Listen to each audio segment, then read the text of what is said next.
By evening, the asphalt in the yard had barely had time to cool down after a long, clear day. The air smelled of dust, hot iron, and something completely homey wet earth from the flower beds near the parapet, hastily watered by the janitor before his shift. David Carter slowed down at the barrier, habitually put the key fob to the reader, and the red bar reluctantly rose, as if yawning. He loved this moment when the noise of the street was behind a concrete wall, and in the yard you could only hear the rustle of tires and the whistle of someone's car door, which always closed a little louder than it should. The day had been long but successful. In the morning he had signed an extension of a large corporate insurance package. A neat stack of paper with a blue corporate stamp was still lying in his briefcase on the passenger seat. He had turned off the radio at the traffic light. His thoughts were in neat, orderly rows, like files in a closet. Who to call back, what to send to the client's accounting department. Don't forget to congratulate Helen from the claims department on her birthday.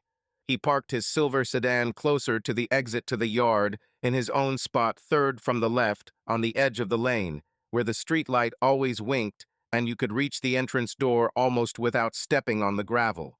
His hand automatically reached for his briefcase, but he suddenly noticed on the border of light and shadow, near someone else's car, a silhouette. The man was standing, leaning his shoulder on a gray Toyota with a worn bumper, and was doing nothing but looking toward the house.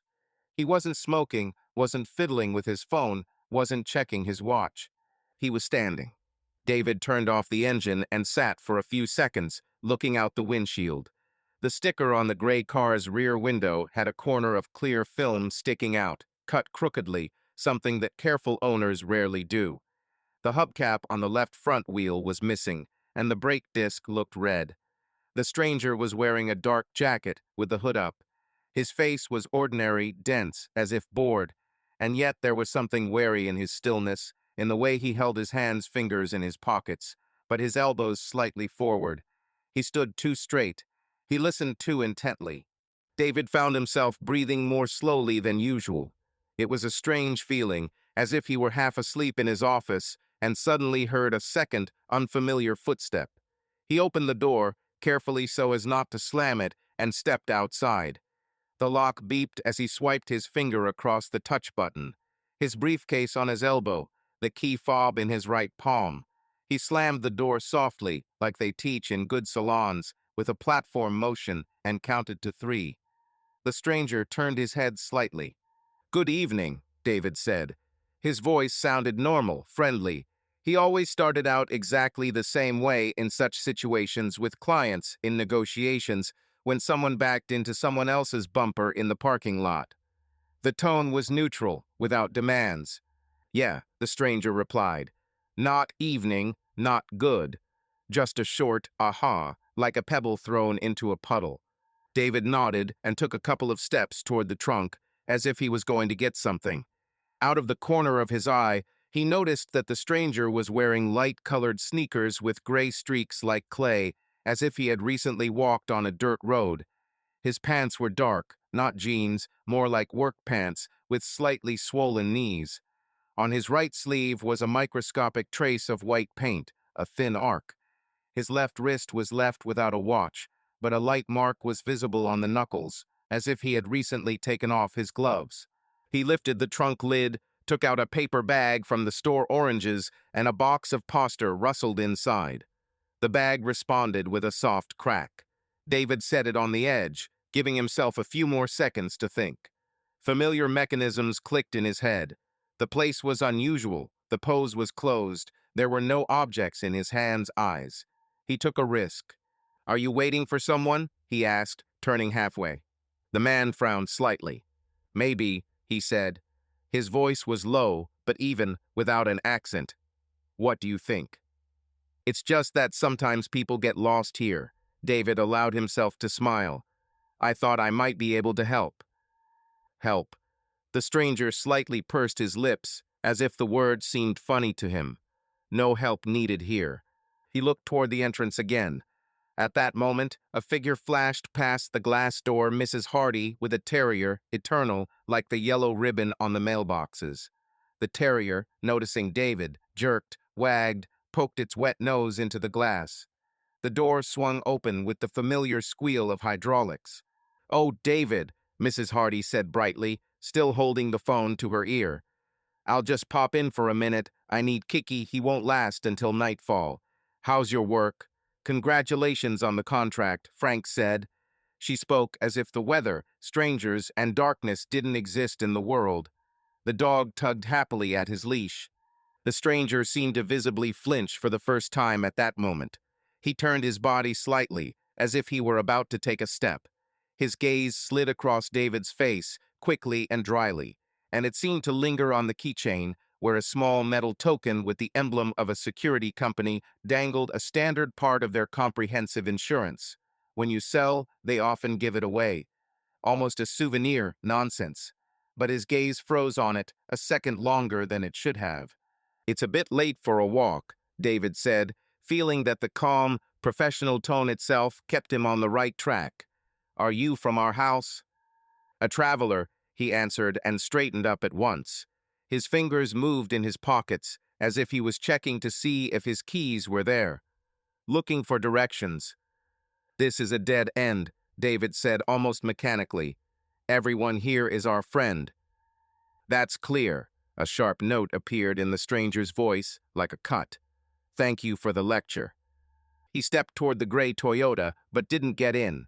Instead, without looking at anyone, he crossed the lane and headed toward a dark blue sedan with tinted rear windows that was parked at the edge of the light. The door clicked. There was a brief clanking sound inside, like an empty bottle rolling across the rug. David raised his eyebrows. Mrs. Hardy, meanwhile, was not paying attention to all this and was already pulling the dog towards him. "He's been eating grass again, and I think it's getting on your nerves, David. You know I'm worried."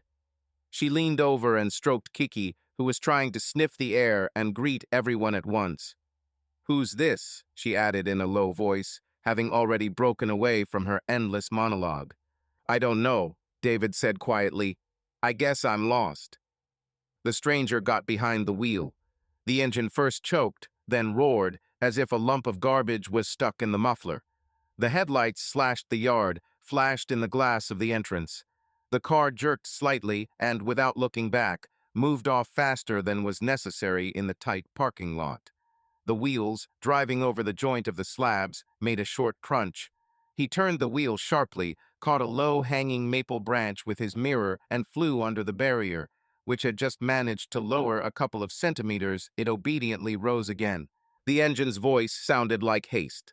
David looked after the car automatically. His gaze caught on the license plate. Half the digits were dirty, but he managed to catch it. 2 letters, then 913 or 9138. He quickly reached into his pocket for his phone and typed in his notes. Dark blue sedan, old tinted rear left window, muffled engine sound, license plate possibly 913. And also, light-colored sneakers, was in a hurry on the way out, didn't look back. "They're driving like crazy," Mrs. Hardy muttered. "Did you see that, David? They're just young people going crazy." "Or are they?" She squinted, but it was too late. The car had disappeared around the corner. "I saw it," he said. "I guess I should tell security." "Tell me, darling, tell me," she nodded, already pulling out a bag with bags for the dog. "I would take Kiki in my arms, but he would be offended. Until tomorrow. If you suddenly want some apple pie, I have some left. I won't eat it alone." Her voice melted into the darkness along with the small, quick steps of the dog. David lowered the trunk. A second later, the light flickered again. He leaned over and looked at the asphalt where the stranger had stood. Nothing special. Only a short, bitten-off plastic tie wrap lay on the ground, white, with jagged edges. The kind often used to temporarily tie things together, tie wires, or tie a license plate frame. David picked it up with 2 fingers, mechanically, like picking up a receipt that had flown out of a bag. A twist in his palm, and he realized that there were no traces of oil or dirt on it. It was clean. Too clean for the yard. He put the zip tie on the edge of the trunk and took out his briefcase.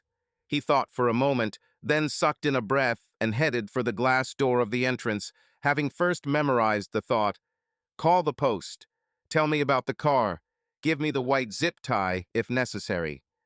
The lobby smelled of furniture polish and wilted petunias from a tall tub near the elevator. There was a screen with cameras on the wall, black and white squares with the edges of the courtyard, the stairwell, the side corridor. Mike from security sat behind the counter, an orange vest on the back of a chair, an unlidded coffee, eyes that always showed a tired look. But his voice was always polite. "Evening, Mr. Carter," he said, looking up from his tablet. "Is everything quiet?" "Probably," David said. "Someone in a hurry just drove out of the yard a minute ago. Dark blue sedan, old tinted windows, not a full license plate, but—" he listed briefly, without drama, as he was accustomed to. "Maybe just a guest." But he was standing strangely, too close to the door. Didn't do anything. Mike grunted, moved the keys with his fingers, and brought up an image of the entrance. The crawling timeline rewound, headlights flashed, silicon numbers on the time code. He squinted. "I see," he muttered. "He passed under the barrier a bit early. The number. It's dirty. Okay, I'll mark it. If he comes back, we'll ask for documents. Did you see anything else?" "Here." David placed a white plastic tail on the counter. "Maybe it doesn't matter, but it was right where it was." Mike snapped the plastic onto the table like a match. "The tail from the tie." He nodded. "Thanks. Last Wednesday, the frame of that lady's Chevy was torn off. Or maybe it was a coincidence. How are you?" "Great," David said. "Just wanted to let you know." "Right," Mike raised his thumb. "Better to warn. Do you want me to call a non-emergency number? Have them flag a patrol nearby. They're quiet now." David nodded, the risk manager's inner voice satisfiedly checking the passed on to those responsible box. "Call me. I'll come up." The elevator greeted him with a soft ding, as if apologizing for the minute's delay.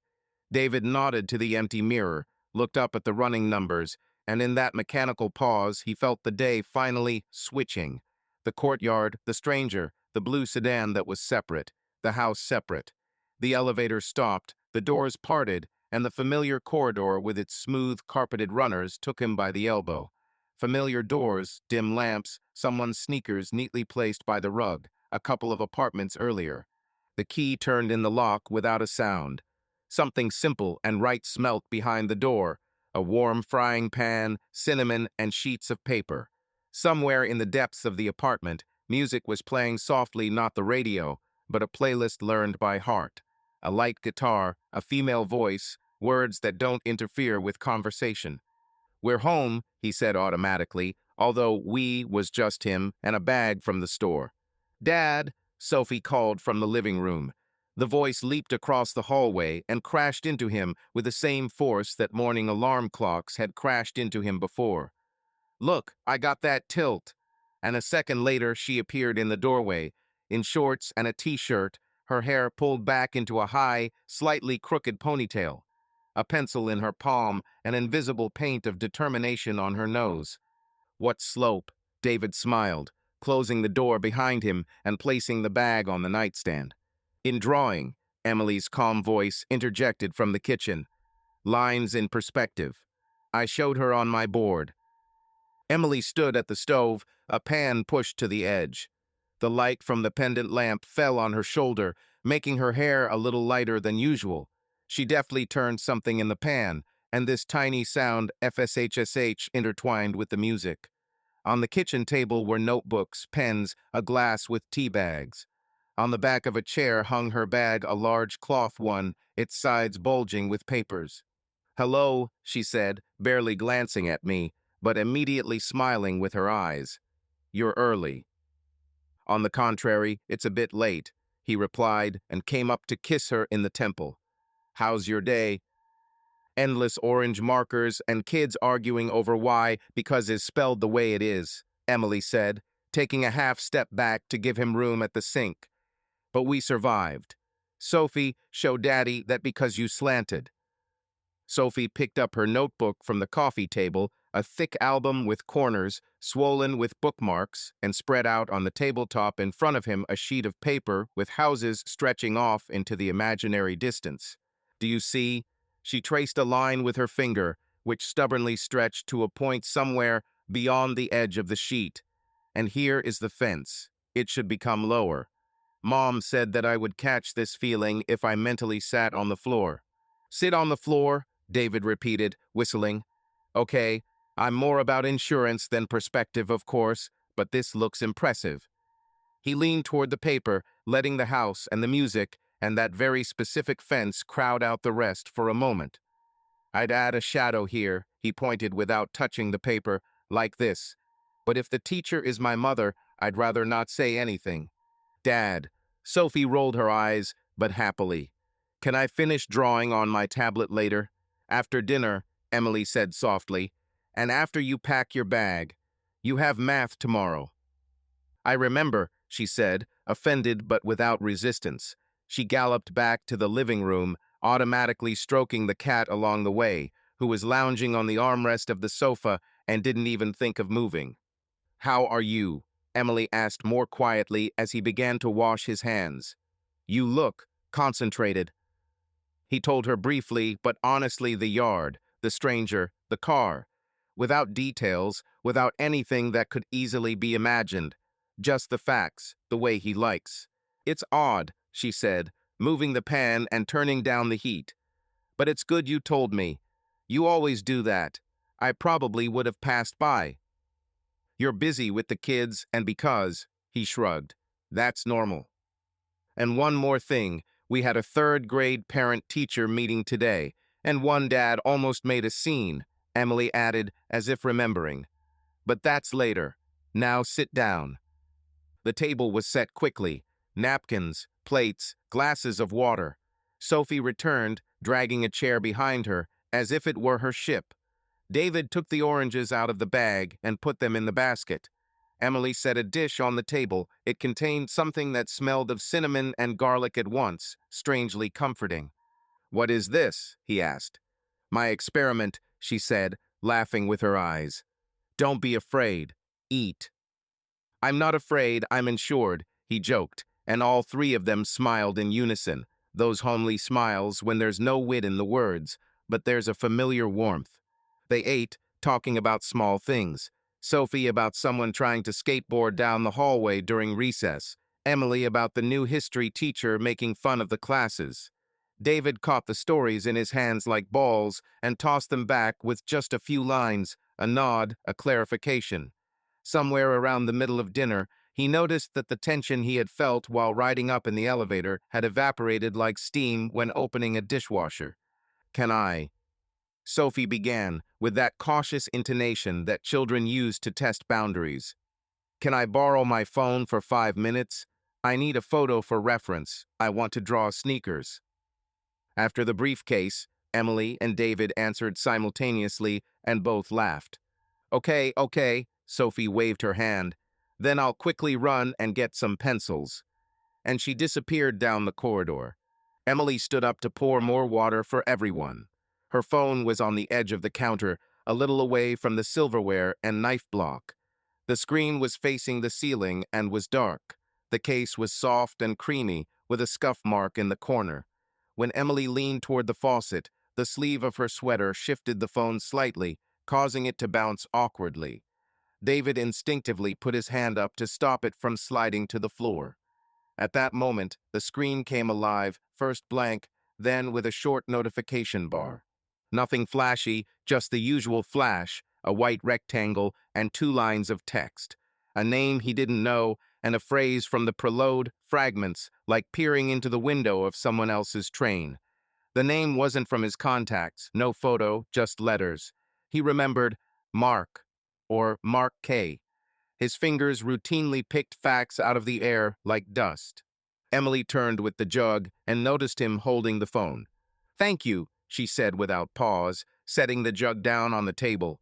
The phone stopped vibrating and lay in his palm, the light plastic, the familiar weight. He carefully placed it back where it lay, taking in as many details as the speed of the moment would allow.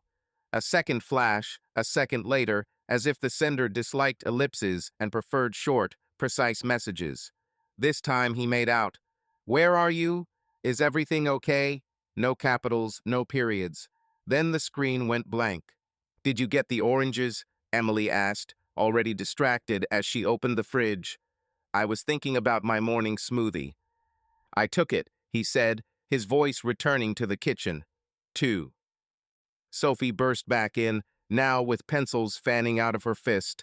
"I'll quickly look at the picture and return it, Mom, honestly," she blurted out in one breath, holding out her hand to the phone. 5 minutes, Emily said, and the phone moved smoothly to her daughter. "And just search. No social media." "Yes, yes," Sophie responded and settled herself in the chair so that her elbows did not hit the plates. David shifted his gaze to Emily's notebooks on the table. On the cover were crooked ballpoint AS and BS, written in a child's hand, which suddenly made him want to drink his tea as strongly as possible. Emily sat back down, tucked her leg under her, and broke off a piece of bread. Perhaps she hadn't seen the notifications. Perhaps she had seen them but had put them aside, the way you put off a call when you have two hot dishes in your hands and nothing to answer with. "By the way, they promised to change the windows in our classroom again," she said, bringing the conversation back to its own orbit. "Two people came, touched the frames, and left. At some point, I stopped believing promises," she smiled, not without weariness, "but maybe this week." "Write to the infrastructure coordinator," David advised out of habit. "If they promise deadlines, let them record them. In writing." "In writing," Emily repeated, winking at him. "That sounds almost like insurance claim." "Almost," he shrugged. Sophie's phone vibrated briefly again, and he saw his daughter automatically swipe the notification away with her thumb without reading it. She had sneakers in her eyes, not someone's "Where are you?" "Okay," she announced after a few minutes. "I found it. Everything will be great." The phone returned to the table with a light thud. "Can I be in the room now? I'll be quiet." And without waiting for an answer, she was already picking up her notebook. "The briefcase," Emily reminded softly. "Yeah," Sophie said, but nodded, took the cup of water with both hands and left, almost spilling it. "Let's get to know each other better. It's very interesting to know where you're from. Write from what city or area you're listening to my stories now." The silence returned like a blanket. The music changed to something else, a little slower. The cat rolled over, sighing as if he had been through a hard day. David took a napkin, wiped a little sauce off the edge of the plate, and found himself listening intently to the kitchen, as if some explanation should grow from there. Nothing grew. Emily reached for her phone, briefly, quite naturally, to pull it closer to her. The screen came to life again, and again the white rectangle slid up and disappeared. She looked, just looking at something, swiped her finger to lock it, tapped the screen once, twice, her eyebrows furrowing ever so slightly, as if trying to remember a word. Then she put the phone back down, screen down. "Are you sure you're okay?" she asked suddenly, looking at him more closely. "Because of that guy in the yard?" "I'm fine," he replied. "Because of him, too. The patrol promised to come by." He paused, noticing the upside-down screen out of the corner of his eye. "You received some messages." "Yes," she said, and smiled decisively, looking away, as if assessing the degree of stupidity in the world. "These are the parents of a boy. We discussed his project with them today, and now they have decided that 9 o'clock in the evening is also convenient. I will answer tomorrow." And she touched the screen almost imperceptibly, more a gesture of habit than an answer. David nodded. The explanation was as possible as any other. The puzzle pieces clicked quietly, effortlessly, in his head. Mar. The lack of a contact icon. Where are you? Is everything okay? A format that did not resemble letters from parents, but who knows not all parents are the same, and not all write with signatures. He let these pieces remain pieces without trying to put the picture together right then and there. Not because he did not want to, but because not to think things through. Sometimes this is not only a request from a writer to himself, but also a rule, so as not to turn the dining room into an interrogation room. "Dessert?" Emily asked, tossing the thread aside as calmly as she had dropped a crumb into an empty plate. "We have ice cream. Not much, but we have it." "You said smoothie in the morning," he reminded me. "Ice cream is not a smoothie," she snapped with polite logic. "And it's very small." "So, to be fair, everything is very little for me," David suggested. "There's no justice in this house," Emily said dramatically, standing up. "It's a teacher's dictatorship." She pulled a tiny container out of the freezer, divided it into 2 bowls, and left the third empty. "Sophie," she called over her shoulder, "if you want ice cream, speed up your bag." 5 minutes came from the room. There was rustling paper, something was falling, something was getting on the shelf. The cat seemed to have already migrated closer, hoping for his own. They ate very little silently, easily. The cold sweetly burned their tongues, and this simple gesture, spoon bowl, somehow absurdly restored in the kitchen that very idyll that looks straightforward in the headlines of glossy magazines, but in life takes place between 2 notifications and a periodically blinking street lamp in the yard. "I'll wash it," David said, collecting the dishes. "Let me," Emily said at the same time, but she didn't insist and sat down, clasping the mug with her palms. The water began to rustle. He moved as usual, feeling her silence with his back, not heavy, not wary, but the same one in which people live for many years and know how to remain silent next to each other. The phone was lying face down, and this position seemed too meaningful, but it could have been accidental like everything in such trifles. Sophie appeared quietly, as if she had decided not to make a noise this time. Her briefcase stood on the kitchen threshold, zipped up, pencils neatly sticking out of the glass she had placed on the edge of the table along with her notebook. She curled her palm dreamily, as if holding an invisible sneaker there. "It's done," she said. "Can I have 5 minutes on the tablet? I'll be quick, though." 5 minutes, Emily repeated, "and don't forget to brush your teeth." "I won't forget," Sophie assured, and had already deftly dived into the living room. The tablet made that same boom of switching on. "Can I go and have a look at the pantry door?" David suddenly said, already wiping his hands. It seemed a little stuck. He was surprised by this phrase. It was not about the door, but it sounded safe. "Sure," Emily nodded, "and I'll add a couple of comments. And tea later?" "Certainly."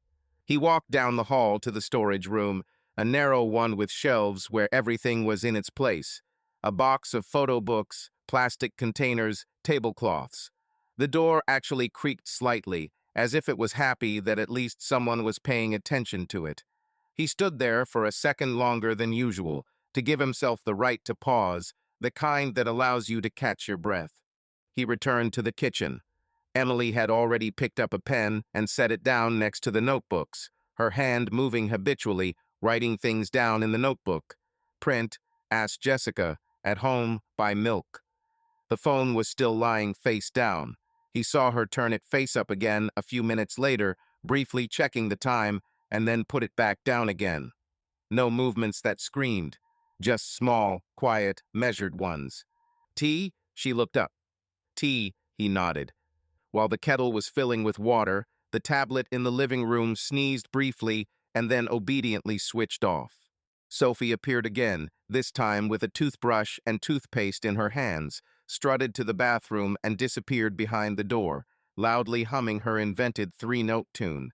The kettle clanked on the metal. Emily took out 2 mugs, dropped a packet of black into one, herbal into the other.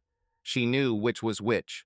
David covered his mug with his hand as the water was poured in, and there was something comforting about the gesture, as if you could cover any words with your hand. Emily set the mugs down, put the spoons away, moved the phone out of the way in one motion, and then put it back in place. No tricks, no drama. "You look like you can see more than usual today," she said quietly, without accusation or question. "Maybe," he said, "days are different." She nodded. She twirled the pen in her fingers, checked the notebooks with her eyes, and caught his eyes again. "If you want, you can tell me later," Emily said. "Not necessarily now." "Okay," he replied. They sat and drank tea. A thick smell of mint toothpaste wafted from the bathroom, and a cat composed an opera of two notes came from the living room. The white rectangle on the phone on the table flashed briefly again, the same as before, with the same unfamiliar name and short, asymmetrical phrase, and disappeared just as quickly. Emily stretched mechanically, looked at the screen, and a shadow of fatigue flashed across her face, the kind with which you look at something that cannot wait, although you would very much like it to. She put the phone back, touched the edge of his mug with the edge of her palm hot, neat. Tomorrow's a hard day, she said, as if she were delivering an excuse to herself on a tray. Let's go to bed early. Let's go, he agreed. The days dragged on like thick syrup. Work meetings, calls, clients, it all went on as usual, but every time David returned home and saw that Emily was not there yet, something in his stomach clenched. She began to be late more and more often. The explanations sounded mundane. We're preparing for exams. The parent-teacher meeting is running late. We need to check the notebooks. Everything sounded plausible, just as much as the tired voice of a person who is used to looking after children until dark can sound true. But it was precisely this smoothness that made him anxious. Sophie went to bed. David sat in the kitchen, looking at Emily's phone, left on the shelf. The screen occasionally lit up with a notification, but she always picked it up first, and he didn't have time to read more than a few words. He still remembered the name Mark. It cut too sharply into his memory. He began to record details. The time she left in the morning, the minutes she returned in the evening. Sometimes they coincided with what she said. Sometimes they didn't. The difference was 10, 15 minutes. In ordinary life, this is a trifle. For him, it's a signal. One night, after midnight, he heard her typing a long message behind a closed door in the bathroom. Her fingers tapped the screen quickly, confidently. The seconds ticked by, and each of them widened the gap in him between trust and doubt. When she came out, smiled at him, and said, "Sleep," he smiled too. But a pattern was already forming in his head, the same one he was used to analyzing risks. Repetition of signs, inconsistency of the stated circumstances. On Friday evening, tired after the negotiations, he drove into the same yard where it all began. The street light was blinking, as always. A gray Toyota with a dent in the wing was parked in its place. Next to him was a figure in a jacket, a familiar silhouette that immediately struck a chord with his memory. The man leaned on the railing near the flower bed, smoking. The smoke rose slowly and disappeared into the light of the street lamp. When David parked, the man looked straight at him and nodded calmly as if he had been waiting. David got out of the car. "You again," he said quietly. "It looks like it," the man replied. He stubbed out his cigarette on the edge of the trash can and threw the butt inside. "You have a nice place here. Quiet." Now he looked different. No hood, short hair, weather-beaten face. His gaze was direct, not hostile. "Do you work nearby?" David asked, although the question sounded a little too dry. "You could say that," he chuckled. "I'm Mark Reynolds. I work part-time at a construction site for a block.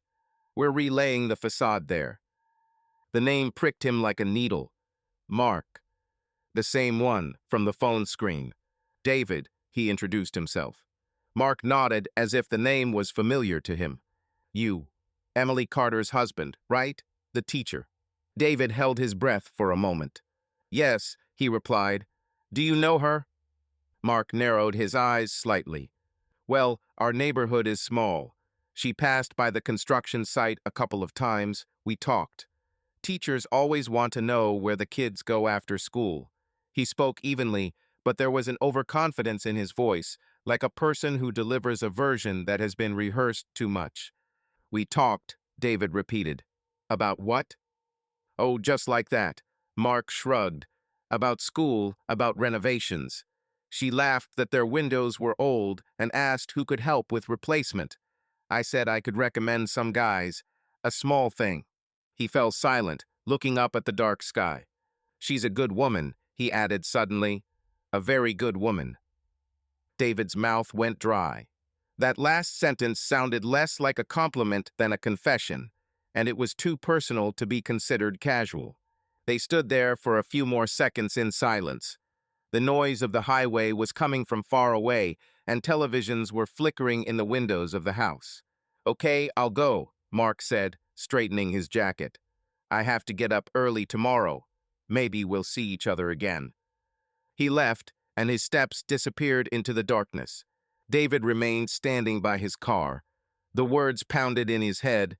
"She's good. We talked. The windows." He knew the tone of such words all too well. They almost always concealed more than a trifle. He went up to the house. Emily had not yet returned. The phone on the shelf blinked again, but silently. The white rectangle on the screen flashed and went out. He looked at him, feeling two emotions intertwining inside him, jealousy and anxiety. One pushed him to suspicion, the other to fear that there was more to this than just the story of the other man. Maybe it was all connected to that stranger in the yard. Maybe the accident was not an accident. And now the name of this man was known, Mark Reynolds. And along with the name came a danger that he could no longer ignore. That day, he returned home 2 hours early. The client meeting was canceled, and he was tempted to stay in the office, sort through papers, and drink coffee alone. But something, not even a thought, but an itch that had been bothering him for the past few weeks, pushed him toward the car. On the way, he caught himself driving faster than he should several times. The radio was off. The silver stream of cars flashed in the mirror, and ahead was the same route, the same parking lot. The barrier rose, and he drove into the yard. The light was blinking again, like an eternal signal. In the place of Emily's car stood someone else's car, a dark blue sedan. His heart sank. He turned off the engine, took his briefcase, although there was nothing useful inside, and walked to the entrance. His steps were too loud. The apartment was quiet, a silence that wasn't like home. It reminded him of a hotel room where the sounds were muffled, but the air was too thick. He left the keys on the nightstand and took a few steps. The bedroom door was closed, and from there came something that left no room for doubt. Muffled female laughter, snatches of words, breathing. The world tilted. His temples began to buzz. His palms began to sweat. He pushed the door. The scene froze like a photograph. Emily, her hair disheveled, the sheets bunched up. The man next to her, bare-chested, his face painfully familiar Mark. They froze, as if caught in the glare of headlights. "Damn," Mark exhaled, sliding off the edge of the bed. Emily covered her face with her hands. "David," her voice was high, almost childish. He stood on the threshold and could not move. The scene before his eyes was too vivid, too real. Everything he had carefully put aside, schemed, suspected suddenly became flesh. "How much?" he asked dully. "How much time?" Emily removed her hands, her eyes shining. "For a long time," she whispered. "I didn't want you to." "For how long?" The voice broke and hit the walls. "Have you been sleeping with him for a long time?" Mark picked up his jeans and quickly pulled them on. "Listen, I don't," he began. "Shut up," David barked, shaking the air. "This is my house, my wife, you." He stepped closer, his fists clenching. Mark raised his hands. "Okay, I'm leaving." "Go away," David shouted again. "Right now." Mark brushed past him without meeting his gaze. The door slammed. It was just the two of them. Emily sat on the bed, shaking, the sheet wrapped around her shoulders. "David," she began. "How much?" he repeated. "I want to know everything." "A few months," she said finally. "We met before, in the spring. You worked a lot. I was alone. We just talked at first. Then," he closed his eyes. Everything in his head was falling, collapsing, breaking. "And all this time you came home," he said slowly, smiled, talked about school, about the children, and then went to him. "Not always. Not like this." Her voice trembled. "I wasn't going to leave. I love you, David. I love our family." "Do you love me?" He laughed sharply, as if he had hit himself. "Do you love me and sleep with another in our bed?" The words cut the air. Emily cried, but she didn't try to deny it. It was a mistake, she repeated. Stupid. I needed warmth, attention. I didn't want to ruin everything. You've already been destroyed, he said hoarsely. Everything we had. He walked around the room, not knowing what to do with his hands. He wanted to break the mirror, hit the wall, throw out all the sheets, and burn the smell. But he just stood there. Sophie, he breathed out. She mustn't know anything. Of course, Emily sobbed. I never. Never? He laughed again. You've said never before. She lowered her head. Silence fell. It was heavier than a scream. David sat on the edge of the bed as if his legs had given out on their own. I hate you, he said dully, and I love you at the same time. It's impossible. Emily extended her hand, but he pulled away. I'm not leaving, she said quietly. We have a family. I don't want to lose it. You've already lost her, he replied. The only question is whether it's forever or not. He looked at her and felt everything was hanging by a thread. One word, one movement, and everything would collapse completely. The clock in the living room ticked too loudly. The cars hummed outside. The world went on, but their home was torn apart from the inside. He covered his face with his hands. The scene stood before his eyes, someone else's hands on her body, her gaze. He knew this will never be forgotten, but he still loved her. That was the scariest thing. There they sat on opposite ends of the bed, two people whose lives were falling apart, a family teetering on the brink of collapse, and neither of them knew if they could hold on. The night after the scandal passed as if underwater. Sophie fell asleep without noticing anything. Emily leveled her voice, read her a familiar fairy tale, kissed her on the top of her head. David stood in the hallway and listened to the door close in the nursery and thought that his house now sounded different. Even the tick-tock of the clock seemed alien. They didn't go back to the bedroom. Emily made her bed on the couch, covered herself with a plaid blanket, and lay there, staring at the dark ceiling. David sat in the kitchen with his cold tea, the tea bag swollen and sinking to the bottom. His thoughts ran in circles. Why? How? What next? But strangely, along with the rage, another feeling was growing in him, one that rarely speaks out loud.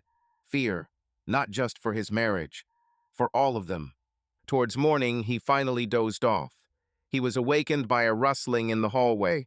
Emily, in a t-shirt and sweater, was quietly searching for something in her bag. He went out, and they looked at each other for a second, two people with too many words stuck in their throats. We need to talk, he said. She nodded. I'll leave early after school today, she whispered. I'll tell you everything. I promise. During the day, David couldn't stand it any longer and started to act according to his own insurance algorithm. He went to the office, but instead of calling clients, he opened his laptop and typed in the search. Mark Reynolds fraud construction, Reynolds contractor charges, Reynolds scam advance. He wasn't sure of the exact wording, but after half an hour, a picture formed in front of him. A 5-year-old newspaper article about a contractor who took advances for repairs and disappeared. A court in a neighboring county. A suspended sentence, then the suspension was revoked for violating the rules, short custody, and an exit agreement. A photo in which it is difficult to recognize the current Mark Younger, clean-shaven, in a jacket, smiling crookedly. My throat tightened. It wasn't jealousy. It was a risk. He closed his laptop, exhaled, and suddenly remembered. The closet door creaked strangely that evening when he went to look. He had written it off as the hinges, but now something else came to mind. On the very top shelf, where they usually put boxes of old photographs, there was a new cardboard container, not theirs, a flat one, held together with tape. Maybe Emily brought it from school, he had thought then. Now, maybe has turned into, I need to check. He returned home, stood on tiptoe so as not to disturb the neighbors, and opened the closet. The container was still there. No marks, no inscriptions. In the corner was a small hole from staples. His heart was beating dully. He took the box out into the light, listened. Something inside was flowing softly, as if there were bags in there, and also a loud thud, like metal on metal. He bit his lip, took out a paper knife, and carefully cut the tape. Inside are three things: a plastic bag with rubber-banded wads of cash, not much, but enough to displease any explanation; a thick envelope with photocopies of documents, IDs, driver's licenses with different names, similar to the real ones, but with the same photo mark, only with different haircuts; and a black case with a tool, not a weapon, but a cheating thing, a set for removing caps and frames, tricky screwdrivers, a thin metal key for doors. His stomach turned cold. He carefully put everything back, taped it up as best he could, put the box back in place, and closed the closet. He took a step back and leaned his head against the wall.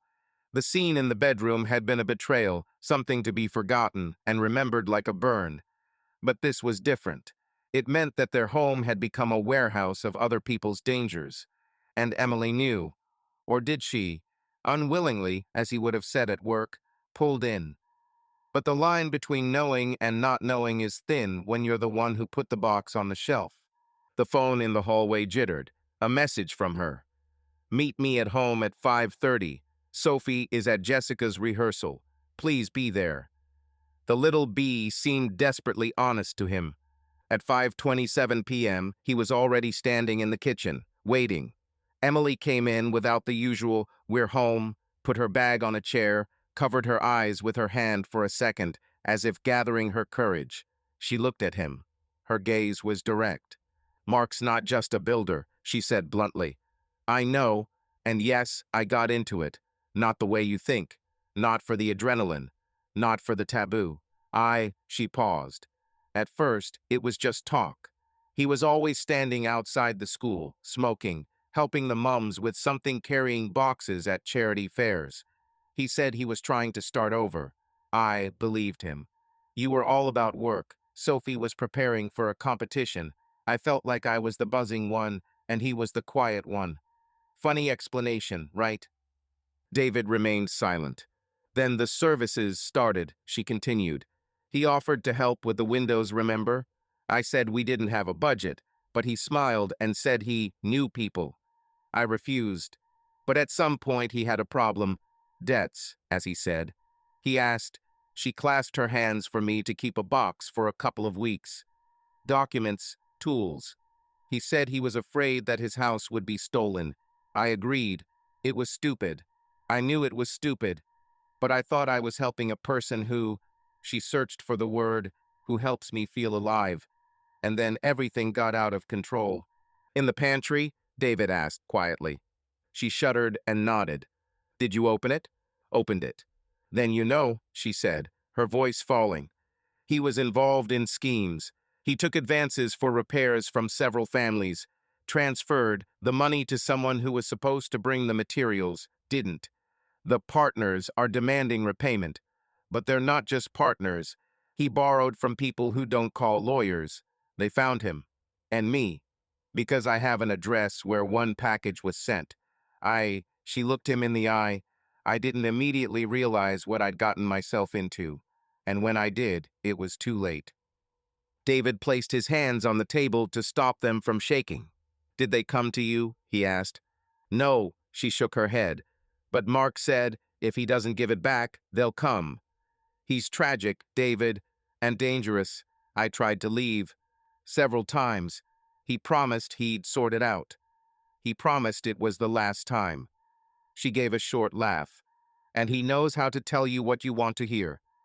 "And sleep with you when I'm at work," David said dryly. She nodded. "I don't argue." "I'm guilty," she said quietly. "Before you. Before Sophie. Before myself. I want to end it all, but I'm afraid."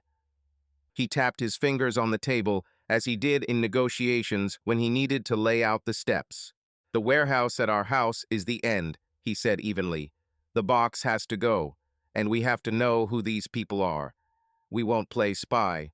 We'll call a lawyer, talk to the police. And Sophie is out of the picture. Always. This is not up for discussion." Emily swallowed. "If we go to the police," she whispered, "he'll think it was me. They'll think it was me. David, it's not for myself, I'm afraid." "Me too," he said. "So we won't make any sudden moves without a plan. But we won't keep his money, documents, and tools, not in our house. She sat, her fingers white with tension. Okay, she finally exhaled. Do as you wish. He hid the box in the trunk of his car, wrapped in a blanket he kept for picnics. As he tied the knot, his eyes latched onto every little detail: the black tape, the corners of the cardboard, the trunk number. His brain automatically took pictures in case his memory failed him. As it was getting dark, he went down to the yard to take the box to the storage room, not the one near the house, but another one a couple of blocks away, where there were cameras, lights, and ordinary people with boxes of old books. He wanted to buy himself some time. Someone leaned against a concrete pillar at the barrier and smoked. The silhouette was familiar. Mark raised his head and smiled joylessly. We need to talk, he said, throwing the cigarette butt into the trash, can as deftly as he had that first evening. Not shouting, talking. David stopped mid-step, keeping his posture straight. He could feel the lights cutting the shadows on Mark's face, the smell of tobacco and cheap cologne. Your conversations have already cost me too much, David replied. I screwed up, Mark said simply. In everything. I'm in debt, like a construction site with half-delivered slabs. I thought I'd pull myself out of it, like always. I didn't. That's not my question, David snapped. And it's not Emily's. Get away from her. Mark nodded as if he had been expecting this. I'm leaving, he said, seriously. But you have to understand, it's not just the three of us. There are people. If I disappear, they'll look. They know I've been in touch with your wife. He paused. They know your address. David felt something squeeze in his chest, short and hard. You brought them to us yourself, he said. I didn't mean to, Mark said.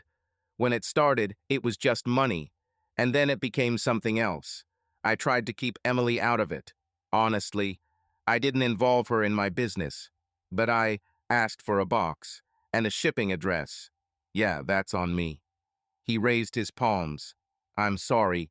If you want, hit me. David was silent. Parking lot fights with his wife's lover were from other people's movies, not from his life. He didn't want to hit. He wanted to erase this fragment from reality. But reality doesn't erase. What do they want? He asked after a moment. Money, Mark smiled joylessly. Always money. I have to pay two amounts, for the materials that weren't there and for the loan that turned out not to be a loan. With interest. I don't have it. I tried to get a new contract, you saw it the facade, but that's not enough. And you thought you could go even deeper, David said. Brilliant. Mark shrugged. That's all I can do. He suddenly looked straight ahead, without bravado. Listen, this is not an excuse, but the truth. I didn't want to break up your family. I'm stupid. I'm selfish. But I'm not the enemy. If necessary, I'll take the hit. I won't come to your home. He hesitated. I won't come anymore. You already said that, David remarked coldly. Now, for real, Mark whispered, because there's blood in the air, and if one of us doesn't step aside, the ones who don't talk will start coming. They stood in the semi-darkness, and for a moment it seemed as if the courtyard had become narrower. Somewhere a door slammed, someone laughed near the elevator. Ordinary life went on, like the street behind the scenes. David exhaled. Listen carefully. If even one person shows up at our door, even one, I will give you up. Lock, stock, and barrel. With names, amounts, photos, contracts. This is not a threat. This is a plan. Understand? Mark nodded. For a second, a glimmer of something in his eyes, not even fear, but the understanding that in this game, he suddenly had an opponent who wasn't playing with emotions. I understand, he said quietly. Get out of here, David added. From her phone, from her life, from the yard, and from my sight. Get out of here the way you used to get out of here with the advances. Mark smiled wryly, but without malice. I'm trying, he said, and stepped back, disappearing into the streaks of light. David stood there for a few more seconds until his breathing became more even.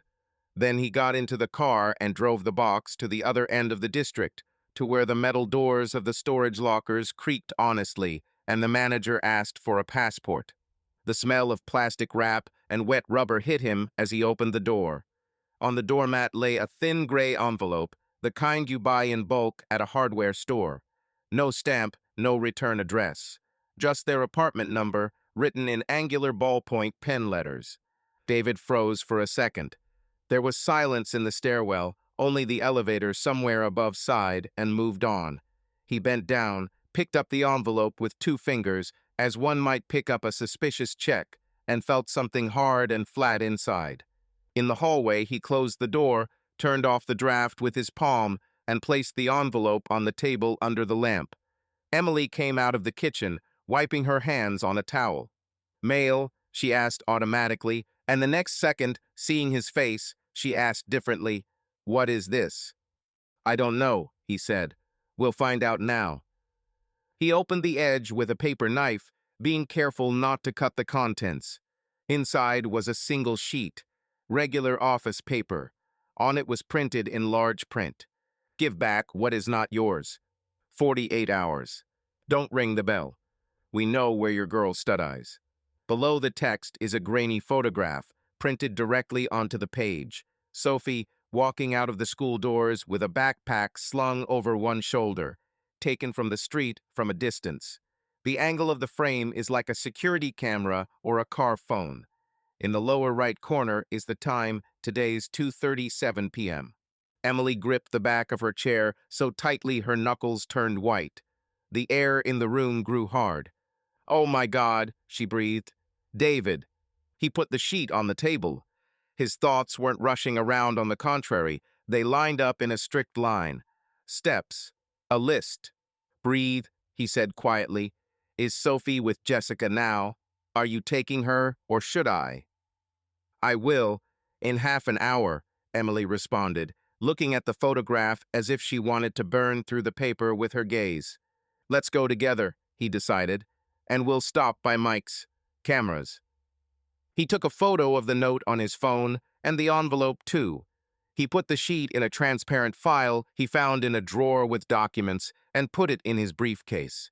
He didn't wash his hands. Suddenly, the marks on the paper were someone else's, and not from the printer at home.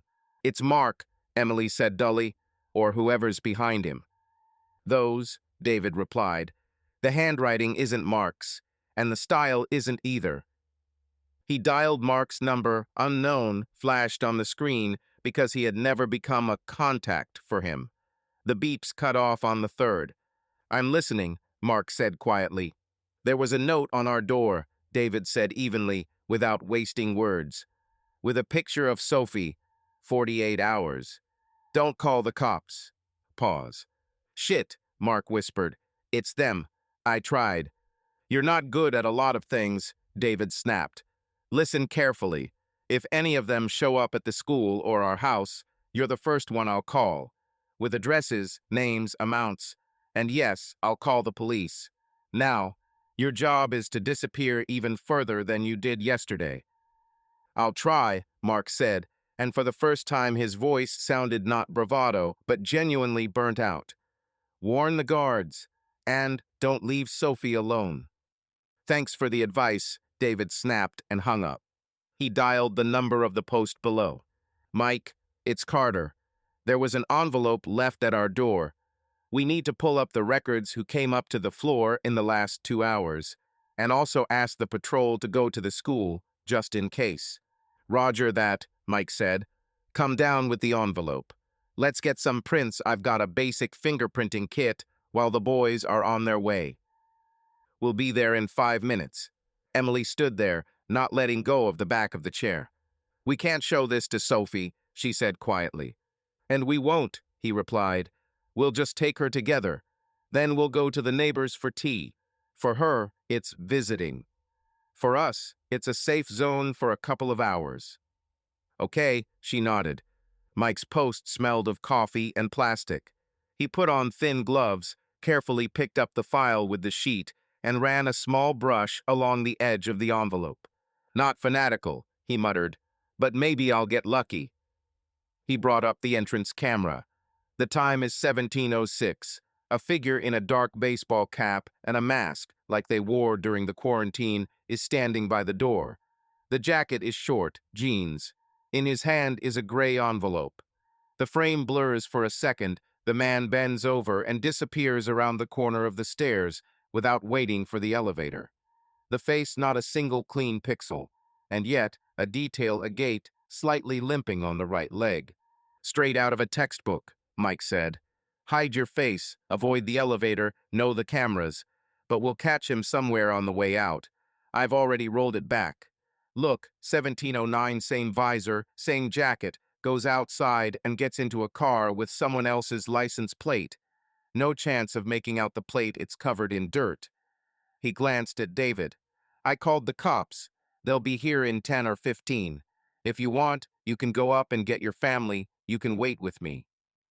We're going to get our daughter, David said. We'll be back in 40 minutes. Keep in touch. I've got it, Mike nodded, and David carefully. They drove together in silence. Emily held the phone in both hands, like a mug of boiling water. At traffic lights, she closed her eyes for a second, as if learning to breathe again. There were children laughing on the steps outside the school. Jessica waved at them. Sophie, covered in oil stains from her school play makeup, looked happy and, it seemed, a little toothless from laughter. Mom, Dad, she ran to them. We rehearsed the scene where the villain falls. Can you come again tomorrow? We'll see. Emily smiled in that way that only a mother can smile, the perfect way for a child to not understand. Let's go to Mrs. Hardy's for pie, shall we? She invited us. Always for pie, Sophie said solemnly.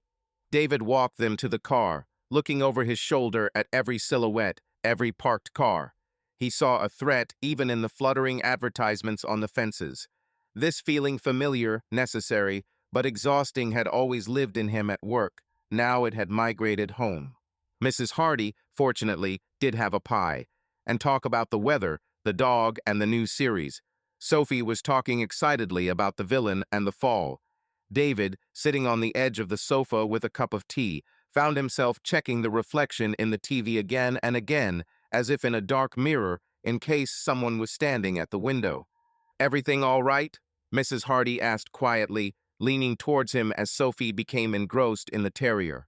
A small inconvenience, he answered just as quietly. We'll be more careful for a couple of days. She nodded with the understanding of someone who had lived in this house for as long as she could remember. If anything happens, I have spare keys to the basement, and I'm home almost always. Thank you. When they returned, they went straight up to Mike. There were already two men standing at the counter, patrolmen in dark uniforms. David briefly laid out the facts. No hypotheses. A sheet of paper, a photo, time, a camera, a limping leg. One of the officers, a short, stocky man, wrote it down in a notebook. The other took the file in a bag with a number. We'll drive around the block and talk to the guards, said the stocky man.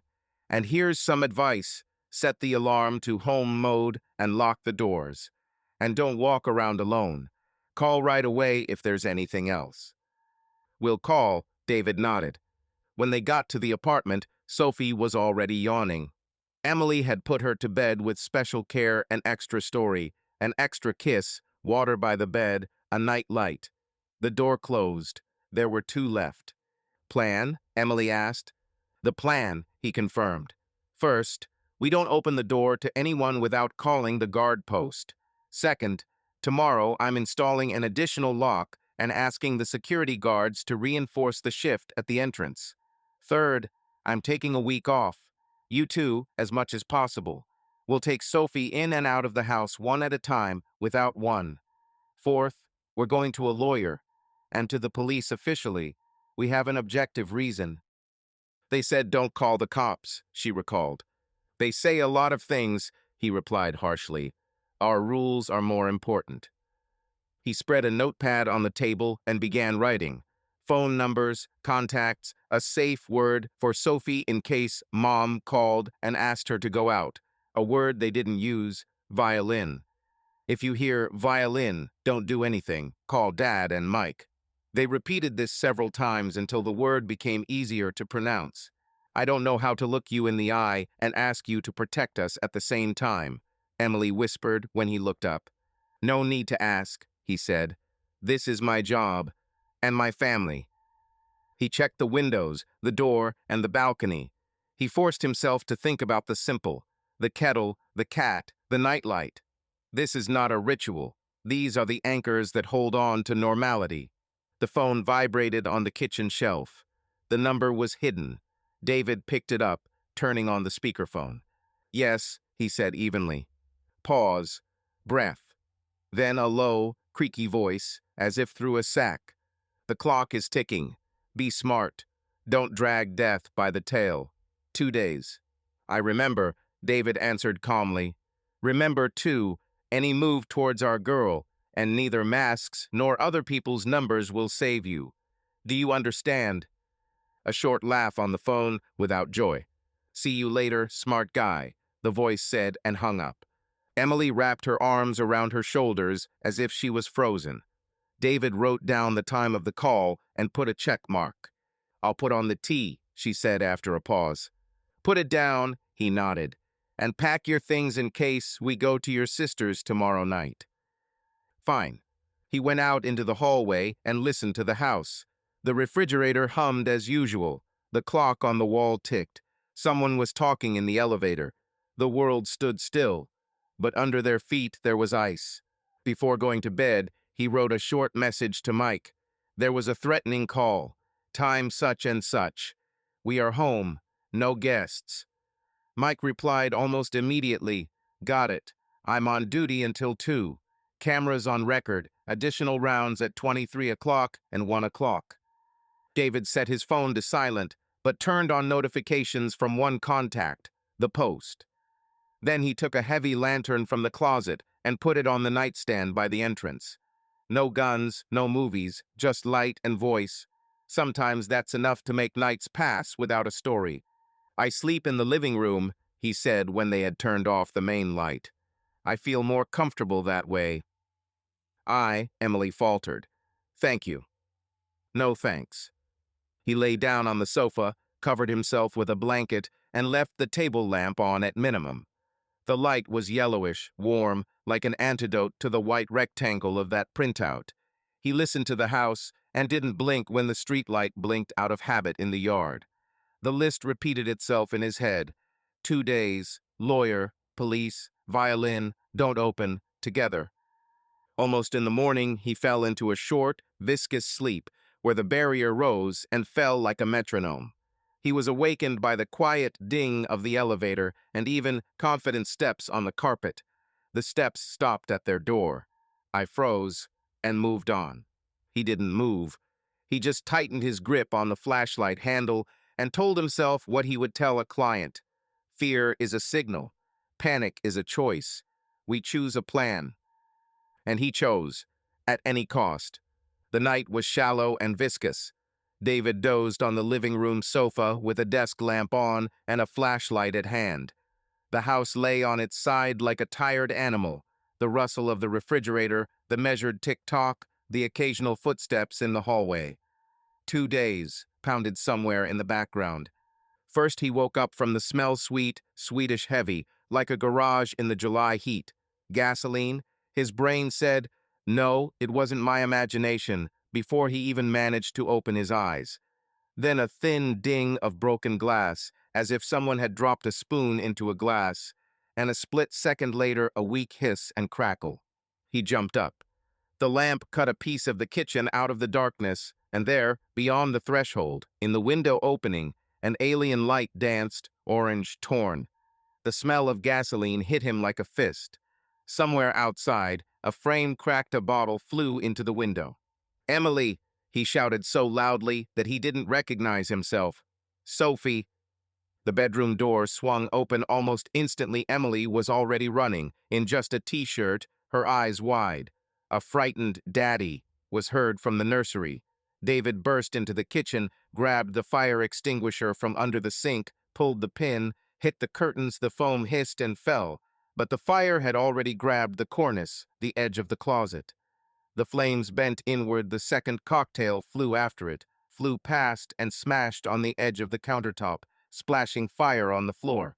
"Back!" he barked, retreating. "Emily, take Sophie and the cat. Down the stairs quick, but low." A siren blared from the ceiling. The home sensor had finally woken up like a belated alarm clock. At the same second, the home fire alarm groaned, hitting the ears. Sophie ran out into the hallway in her pajamas, clutching a stuffed teddy bear. The cat shot out from under the table, sprawled across the floor, and tried to hide in the wall. "Lo!" David tossed her a wet towel, dipping it under the tap as he ran. "On your face, breathe through the fabric." Emily flew into the bathroom, returned with 2 more wet towels, thrust one into her own and one into his. For a second, the fear that had been lingering in her chest turned into movement. Sophie on her knees, a hand on her back. The cat. "Mr. Bink," Emily called, more furious than ever. A shaggy dark body flashed under the dresser. "I'll get him." Emily dove to the floor, felt for his paws under the cabinet, pulled the cat out by the scruff of the neck. He scratched, but hung there, hissing. Emily shoved him into the carrier that stood by the door.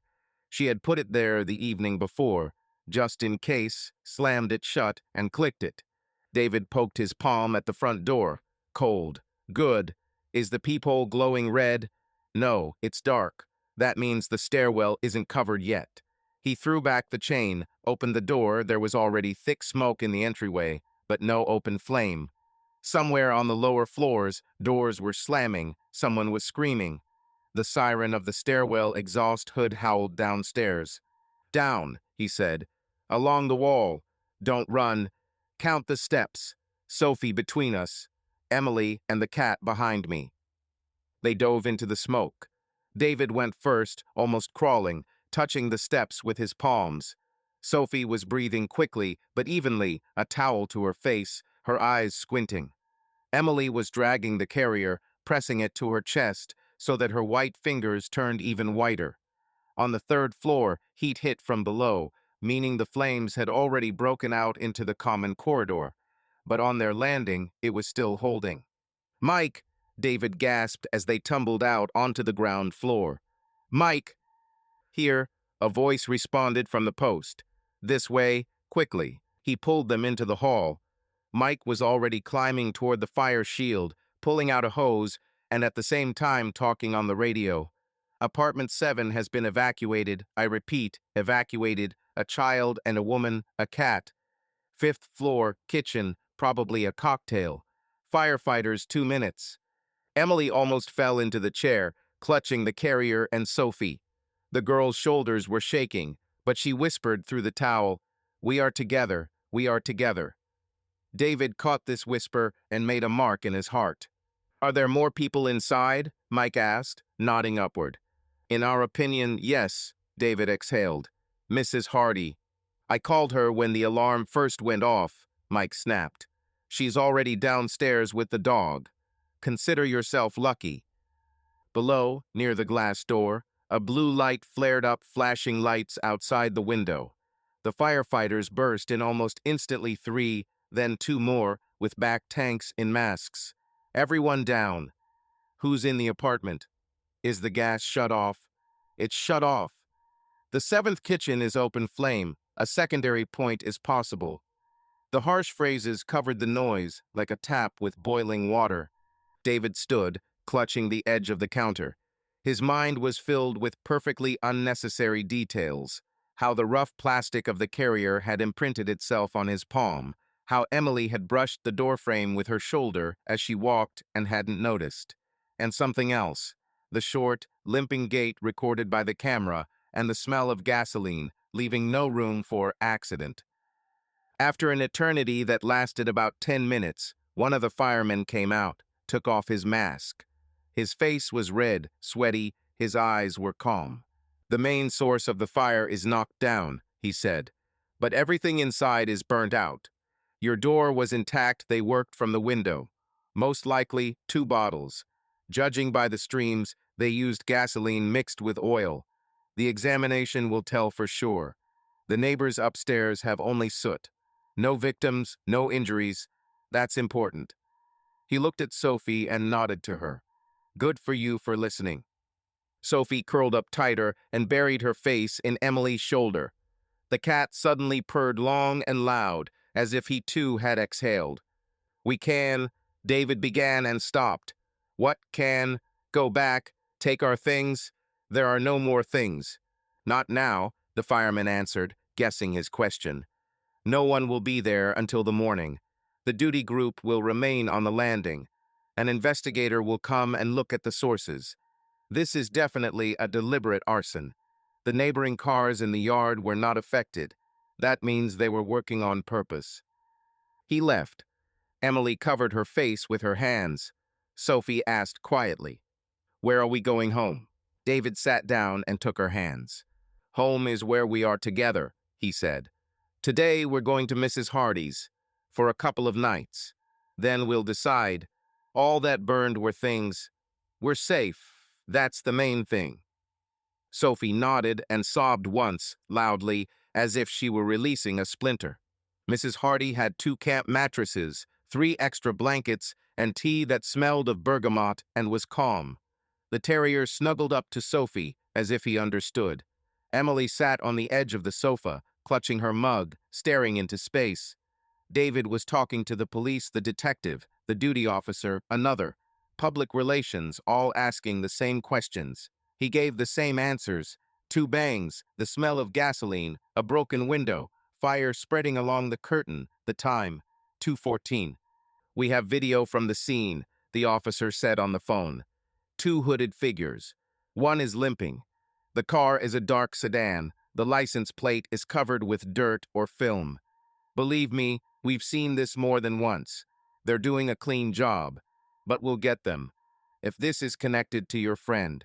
"It's related," David said. "Then we'll talk to him too," they answered dryly on the other end. "But here's some advice for you. Leave for a couple of days. Don't be a hero. We'll park the car at the entrance, but it's better not to tempt fate. Understand?" He hung up, and there was a moment of silence in the room. Mrs. Hardy put her hand quietly on Emily's shoulder. Emily winced, nodded, and smiled gratefully. David's phone shook. "Mark." He stepped out into the hallway. "I found out," Mark said hoarsely.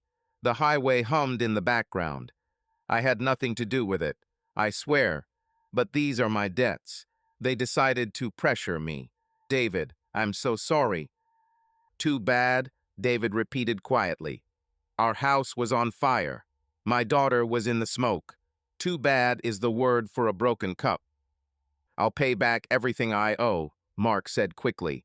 "I'll find somewhere to borrow money, sell the car, and leave the city. I'm already far away. They won't come a second time if they realize it's useless."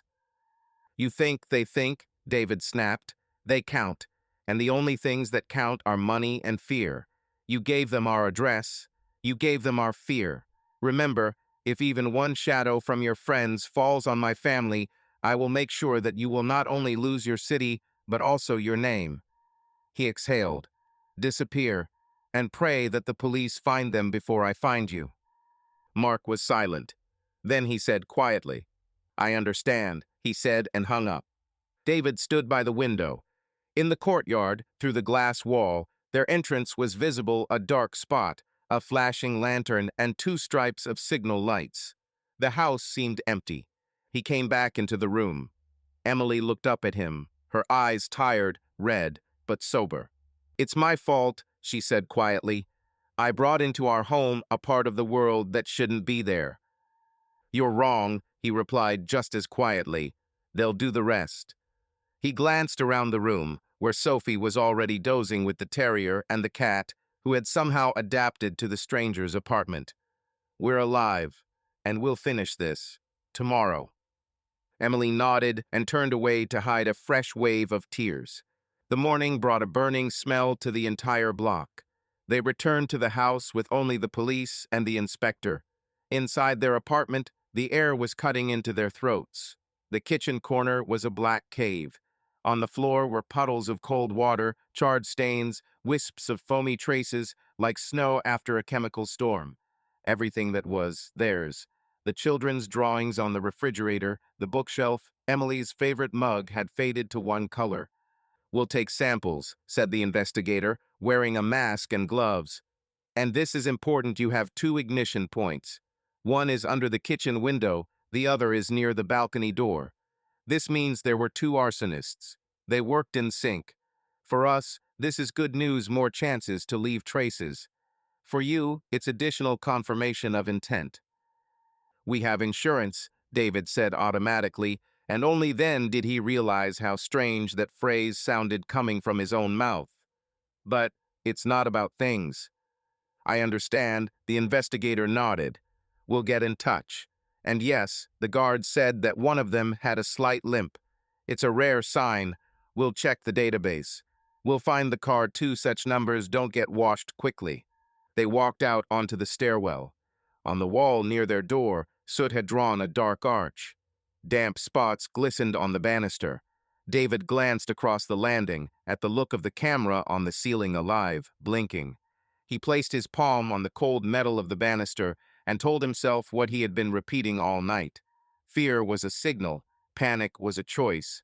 He was choosing a plan. "We'll leave," he said out loud. "Sophie to your sister. We went to the lawyer and to the department.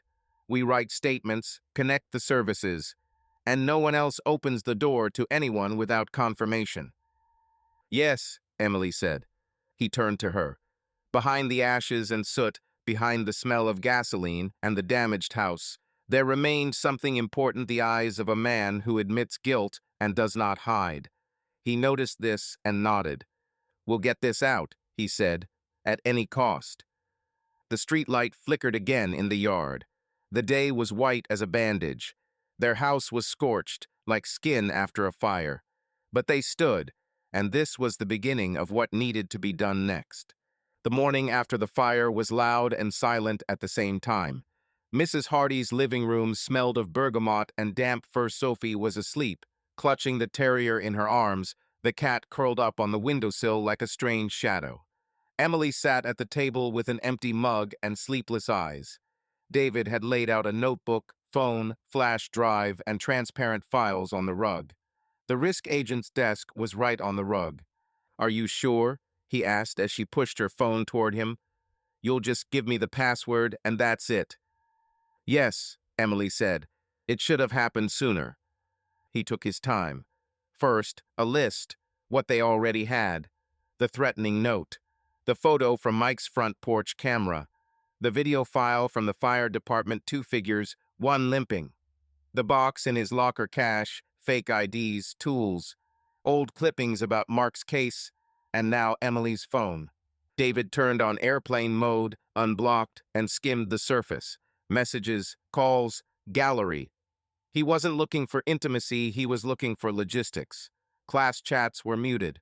Personal ones among them was Mark, without a photo. Through a series of hearts and banal phrases, business began. "I can pick up at Flower Street. Send a pass to the school parking lot. Can a courier be sent to your address? A box for 2 days. Write in the chat that my guys are reliable. We don't work without prepayment." "Did you write in the chat?" he asked calmly. Emily nodded, clenching her fingers. "Once," she admitted. "He was standing nearby and said it would help the school with a discount. I wrote that I know a craftsman. He installs windows inexpensively. He's proven." 2 mothers wrote him a personal message. Then one of them complained about prepayment and silence. "I asked Mark. He said, delivery delay. I chickened out and kept quiet." David scrolled further. He found a photo of the pass, parking staff elementary, photographed on the table in their kitchen. He found a photo of a box in their hallway taken by someone, probably Mark. In the background is their apartment rug. Finally, he found notes. There is a card number and a short LLC Win South Windows. This was already tasty, a legal entity. "Where did you get this?" He nodded towards LLC Win South. "He dictated it," Emily whispered. "He said, if anyone asks where to translate it." David took a photo of the screen. Then he connected a small gray card reader to the laptop. The flash drive from the box, which he had shaken out the day before and inserted back, was now lying nearby. On it was a folder called Invoices and IDs. The first contained contract templates with identical headers, only the client names changed. The second contained scans of the foremen's IDs. The photos showed the same person under different names. At the root was the file routes XLSX, a list of addresses marked DP, POO, EC. 3 addresses were marked exactly like that. EC, he read aloud. Emily Carter, Emily said, looking down. Can I go see her? He asked when I was home. David exhaled, holding back a splash. It's grooming, he said dryly. He built trust, then used your access to your parents, to your address, to your pass. You're a victim, and an accomplice by silence. This needs to be said, Emily, both parts. She nodded. I know. Then it got tougher. He called the bank and asked for a statement of his and the general card for the last month. Not because he suspected Emily of making transfers, but because he was looking for small transaction traces. A receipt from the copy shop on the corner popped up in the statement. 3 color printouts from 2 days before the fire, and a receipt from a hardware store. Glass bottles, gasoline, rags. But these were not their purchases. They didn't have any of this in their histories. He wrote down, ask for cameras at the corner, maybe other customers at the same time. He went out into the hallway so as not to wake Sophie and called Mike. We need a copy of the recording from the hallway a week before the fire. Did Mark bring the box? I was, he answered. In a mask, but I recognize the shoulders. I'll download a section of time for you. 15 minutes later, David had 2 files in his mailbox. One showed Mark with a backpack, a staff pass bouncing on a lanyard at the bottom, the same one photographed on Emily's phone. The other showed him carrying away a flat box, rented, for a couple of days. David went to his storage room and opened the box again, this time with gloves on. In the corner under the bottom, he found a cheap flat phone without a SIM card. He charged it from a power bank and turned it on. In the messages, there were several threads. Winsouth, Lyoka Doors, Teacher. In the last one, there was a correspondence that made David's head go cold. The teacher is soft. She will give you the address. Tell her about the windows for the school. Shoot. If she asks, say, the children are cold. Push it. She bought it. And also, have you received photos of the area around the school? Yes, the security guard there is blind. David took screenshots one after another. This was more than jealousy. This was a manipulation profile, a pre-selected target, a pressure method, using the teacher's authority to approach parents, and a link to the school. He closed the phone, put it back, and mentally measured out the distance to the nearest lawyer's office. His next stop was the yard of the facade construction site, where, according to Mark, he worked part-time. They knew him there. The senior foreman grinned wryly when he heard his name. Reynolds, Piz. He broke off mid-sentence, glancing at David's badge. He left a week ago, as soon as the workers were told that the advance would not be transferred. He said, family problems. We know such families. He also stole our clearance stamp so that he could pass as his own. We changed it. Did he mention Emily Carter in conversation? The teacher from the school down the block? David asked without preamble. The foreman thought about it. He said that he would find clients through the school. He walked around so confidently, I'm one of them, I have friends there. And he started limping recently. He slipped on the stairs while presenting material. He shuffled for a week. It was unnecessary, but it fit perfectly. The limp in the video, the limp in the foreman. David wrote down the foreman's name, number, date. Returning to Mrs. Hardy, he found Emily in the kitchen, talking to someone on the phone, staring into space, in a voice that was neither apologetic nor tearful. Yes, she said. I wrote that in the chat. It's a mistake. I'm ready to give a written explanation. I didn't take the money, but I kept quiet when I saw strange things. Yes, yes, Mrs. Collins. She listened, nodded, quietly repeated, yes. When she finished, she hung up and smiled tiredly. First, Mom, I'll call everyone. Better from me than from rumors. That's right, said David, and we'll make it official. You as a witness and a victim of misrepresentation, and as the person who allowed someone else's things to be kept clean on paper. I'm scared, Emily said honestly. And me, he answered just as honestly. But this is no longer a story about the two of us. It's about many people, and about Sophie. In the evening, they sat on the same rug. On paper, David was constructing a chronology. Spring, meeting at school, conversations, help, windows. June, the first one, for a couple of days, is a box. July chat message on behalf of Emily. First prepayments by parents. August. LLC Win South screenshots of the account transfers. Mark starts to limp. Now threat, fire. For each point evidence. Photo, screenshot, video, contact. It turned out to be a folder. Not a thick case, but enough for the police to stop doubting. This is not a jealous husband. This is a consistent pattern. I'll sign everything, Emily said as he laid the sheets out on the table. And I'll go to the director. And I'll say I was stupid. I'd rather be fired fairly than walk along the walls. Don't rush to say fired, he said. A professional mistake and criminal intent are two different things. You were a fool, yes. A criminal, no. And that should be said too. For the first time in days, she looked straight ahead, without a shadow of guilt in every movement. Thank you, she said, that you are a lawyer today and not a judge. I'm safe today, he answered dryly. The judge will be here later, not us. At night, he wrote a letter to the detective, described the LLC, attached screenshots, gave the address of the copy center and hardware store where they could buy bottles and gasoline, sent the foreman's contacts, saved the correspondence from his old phone, and backed it up to a flash drive. Sent a copy to the lawyer, sent a third set to himself in the cloud. On the sheet of paper, he wrote in bold systematically, without hysterics. The next morning began at the police station. Emily gave her statement, her voice shaking only at the very beginning. David spoke dryly, as if at a briefing. Facts, dates, places. The detective listened, sometimes stopping and asking her to repeat phrases from the correspondence word for word. Pressure on children. The teacher is soft. The report turned out to be long. You realize, Mrs. Carter, the detective said at the end, that your silence allowed them to continue. I understand, Emily replied, and that's the hardest thing I'll have to remember. We will petition for your protection, he added more gently. You are not the center of the scheme, but you are the bridge, and we need to close the bridge. They stepped outside, and the light was flat as a sheet of paper.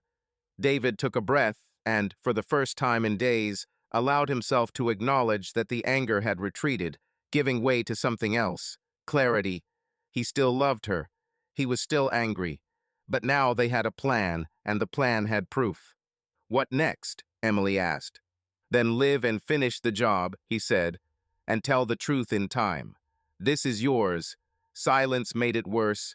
Speaking will make it better. She nodded. There were no lifelong promises in her yes, just today's agreement to walk beside him. In the evening, he sat down on the rug again, laid out the folder, and wrote at the bottom, Mark was used by his own people. He used Emily. Emily was silent, and this will not happen again. The truth came to the surface. It didn't save them instantly, didn't fix the burnt kitchen, and didn't bring back sleep. But now they had ground under their feet. And on the ground you can build slowly, with checking of the load-bearing parts. The message arrived at dusk, when the neon outside the windows turned the puddles into cold mirrors. We need to meet, alone, where you hide the box, today. There was no number unknown, but the rhythm of the phrase was Markov. David read it twice, closed his eyes, and called the detective. We're catching him on our own tail, he said briefly. The meeting is in my box. I'll be with the box. You're nearby, but not before my signal.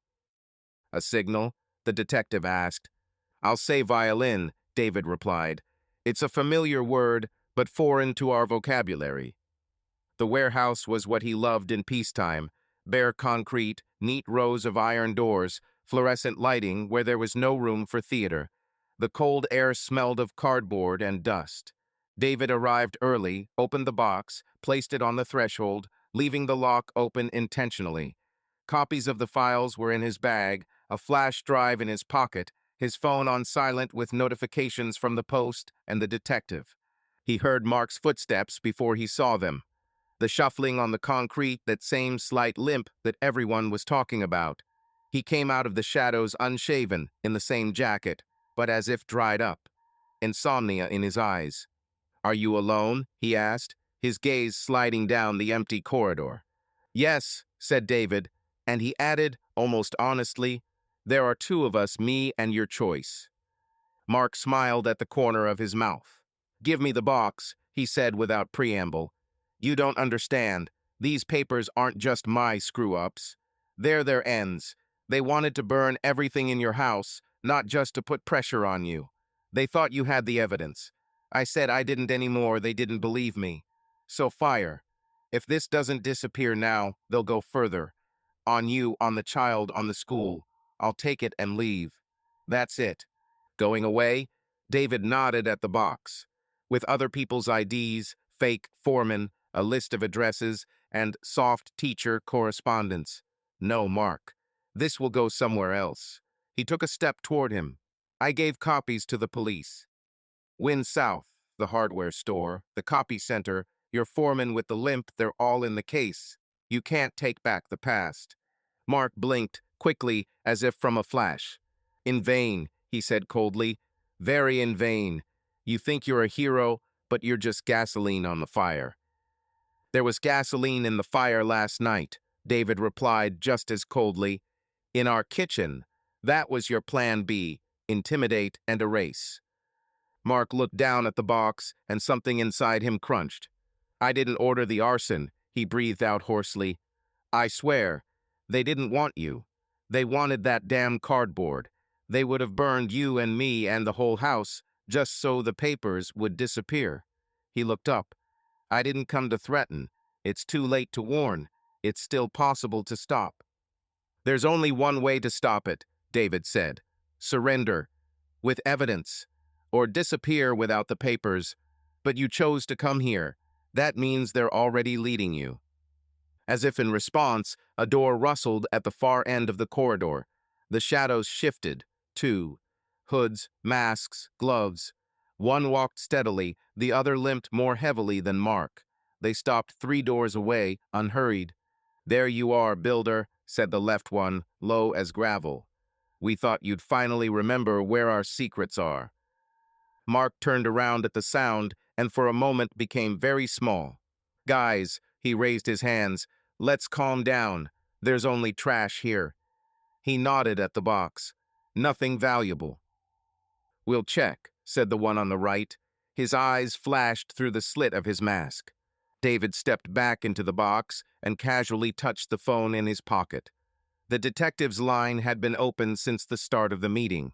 The word was in his throat. "You shouldn't have come here," he said louder than he intended.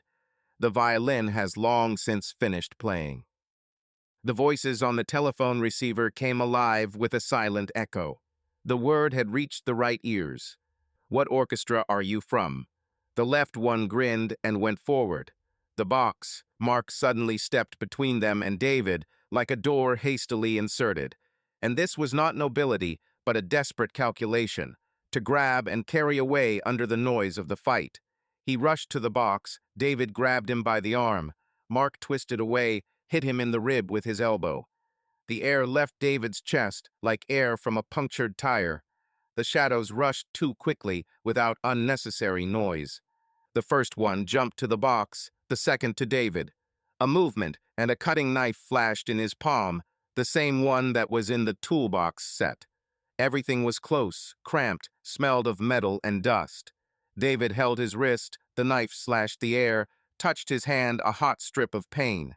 Mark, already grabbing the box, took a step to the side, and then a command fell on the corridor like a blow. "Police, everyone on the floor." The sound of boots, roaring, iron. All at once, too much light. The two in the hoods instinctively jerked. The one on the left turned around as if he was going to run back. The one on the right rushed towards the service stairs, managing to push Mark. He lost hold of the box, it hit the threshold, the lid opened. Bundles of band notes, documents, a black case with a tool, everything fell out onto the concrete like entrails. The one on the left jerked his leg, the limp gave way. He swayed and, losing his balance, took a last, uncertain step to the edge of the landing, and disappeared down, leaving in the air a short wheeze and a dull thud a second later. The right one was caught at the turn, a cry of "down" fell like a sack. Metal snapped on the wrists. Mark stood there, like a rabbit in the headlights. His eyes were on the box, on the papers, on David. "That's it," said the detective, emerging from the light, and there was no victory or anger in his voice, only weariness. "The game is over." He glanced at Mark. "You're under arrest for fraud, possession of forged documents, obstruction of an investigation, and at the very least for aiding and abetting arson." Mark shook his head as if he hadn't heard. His eyes darted across the floor as if looking for a narrow crack to fall into. "I don't," he began, and then suddenly stopped. He took a deep breath. "Tell her," he looked up at David. "Tell Emily that. I wanted to pull her out. That last night. But everything was already burning." "It burned because you brought fire into our house," David said calmly. "I'll tell her the truth, without you saying anything." Mark slumped his shoulders. At that moment, the officer on the left, running up the stairs, shouted, "Alive!" and the ambulance, already called in advance, turned on the siren on the street. "Bring them both," the detective commanded briefly. "This one is under guard." He nodded at Mark. He nodded funny, like a schoolboy being reprimanded, and allowed himself to be handcuffed. "You thought tragedy was death," he said suddenly over his shoulder to David as they led him away. "Sometimes tragedy is living with what you've done." "Sometimes, yes," David replied. "But sometimes it's to live to fix it. It's not for you to decide." They took him away. The sounds remained in the corridor radios, footsteps, the rustling of bags into which the fillings of the box were being put. David sat down on the edge of the threshold, pressed his palm to the cut on his hand. The blood had almost stopped flowing. The detective sat down next to him, silently handed him a sterile napkin. "The arson was a purge," David said, looking at the scattered documents. "Not just fear." "Both fear and cleansing," the detective nodded. "We'll write that down. You have a clear move. Thanks for the violin." "It was Emily's idea," David said. And for the first time that long night, he allowed himself to smile briefly. That evening, he returned to Mrs. Hardy without the box and with a plaster on his wrist. Emily met him at the door of the living room, a cup of tea in her hands, and in her eyes the same two feelings that were in him, fear and relief. She asked quietly. "Alive," David replied, "in handcuffs. One of the friends is in the hospital. The other one was taken." Emily closed her eyes and exhaled as if she had been holding air all day. "The arson was a purge," he said. "They were after the papers. You were a bridge. No more." She nodded and sat down on the edge of the sofa. "When will all this end?" she asked. "In court," he said honestly, "and also at home, for a long time.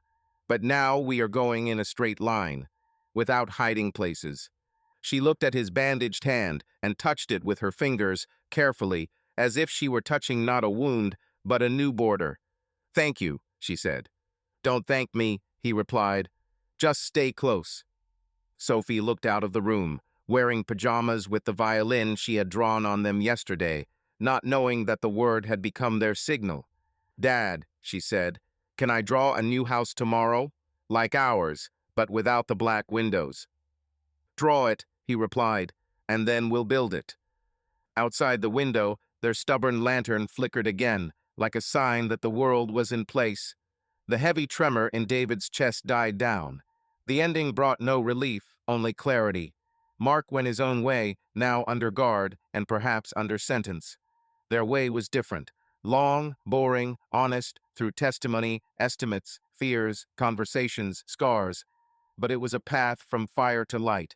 and for the first time in many days, there was no smell of gasoline. The first thing they did was buy a doorbell. The simplest one with a round button and a soft ding. Emily laughed that it was a talisman. David did not argue. Let their new home have its own sound, not associated with sirens or night footsteps in the hallway.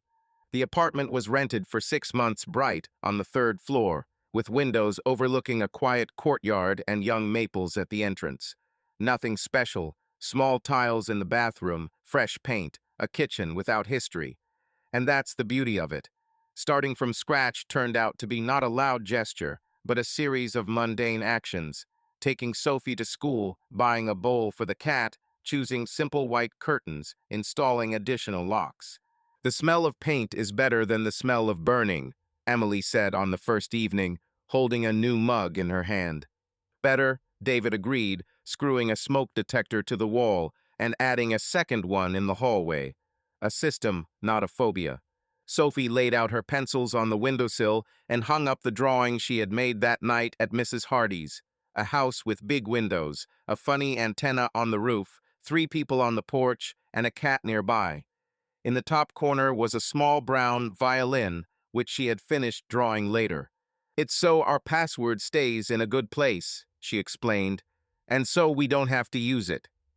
The cat walked around the apartment, took a place on the back of the sofa, and fell asleep as if he had decided to move. Life didn't return right away. It carefully stuck its foot through the doorway, like a cat in an unfamiliar room. In the mornings, David brewed coffee in a cheap Turk until he got around to a real coffee machine and watched the steam fog up on the new window. He caught himself doing the usual checks, a glance at the lock, at the sensor, a short march through the rooms before going to bed. Sometimes, when the wind slammed the elevator door, his heart still made an extra beat. Emily went to the clinic on the corner for an hour on Thursdays, a family counseling place that smelled of a library and mints on the counter. At first, she went alone, then the 2 of them.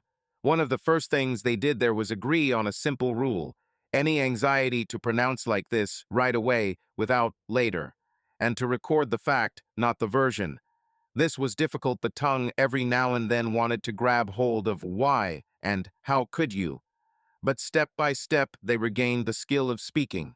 In the evenings, they learned to cook in a new way without their old recipes and the usual, "let's do it the way we always do it." One day, Emily tried to do that same experiment with cinnamon and garlic. It turned out differently, and they both laughed at the same time, not at the failure, but at the very attempt to reproduce before. "It looks like we don't need as usual anymore," she said, setting down the plates. "It seems so," he nodded. Sometimes Emily's phone would vibrate her parents' number, her principal, her friend. She always turned the screen toward her and him now, like putting a cup on the table, open. David didn't ask, but he saw and thanked her with his eyes. He himself stopped hiding his lists and notes, kept folders where they could be taken out and discussed.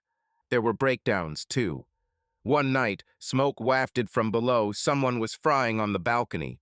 David jumped up, holding a lantern in his hand, which should not have been in this house. Emily silently came up and hugged him from behind until his breathing evened out.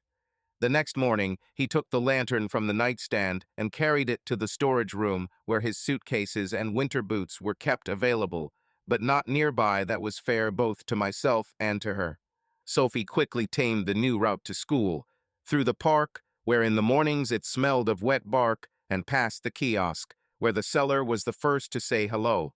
She developed a habit. On the way back, she would leave a small piece of paper in the mailbox. "I'm home," 3 smiley faces, and sometimes a small door handle drawn on it.